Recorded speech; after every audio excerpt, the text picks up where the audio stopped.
मैंने कुछ दुकानों पे एक स्टिकर देखा लगा हुआ, जिस पर लिखा हुआ था, गर्व से कहो हम हिंदू हैं। तो मैं सोचने लगा कि हिंदू शब्द आया कहाँ से और हम अपने को हिंदू क्यों कह रहे हैं। तो मैंने बहुत कोशिश की ढूंढने की, वेदों में, पुराणों में, उपनिषदों में, मुझे कहीं हिंदू शब्द नहीं मिला। मिला तो केवल दो जगह, एक मनु संहिता में और दूसरा 8वीं सदी में रचे गए तंत्र की किताब में।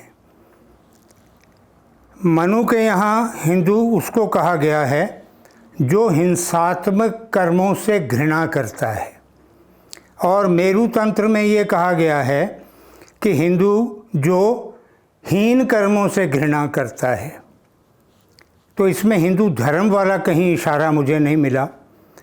तो मैंने इतिहास खोजना शुरू किया, तो मुझे मिला कि ईसा से 550 साल पहले ईरान के बादशाह दारा ने भारतीयों के लिए हिंदू शब्द का प्रयोग किया था। अब हिंदू शब्द क्योंकि ईरान के बादशाह ने प्रयोग किया, तो मैं डिक्शनरियाँ ढूंढने लगा कि कहीं हिंदू का अर्थ मिले। तो फ़ारसी की डिक्शनरियों में हिंदू का अर्थ मिला काला, ब्लैक, और अरबी की डिक्शनरी में भी हिंदू का अर्थ काला ही मिला, लेकिन वहाँ शनिदेव को भी हिंदू कहा गया है। तो मेरी समझ में नहीं आया कि काला क्यों कहा गया हमें।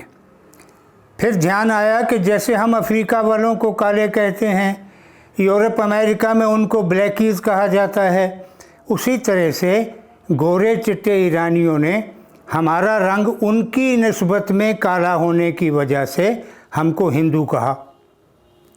फिर मैंने नालंदा शब्दकोश देखा, उसमें लिखा है कि भारतीय आर्यों के वंशज हिंदू हैं। अब अगर ये बात है तो फिर हिंदू तो ईरान वालों ने हमारे लिए अपमानजनक शब्द का प्रयोग किया था, इसको हम सम्मानजनक कैसे मान रहे हैं?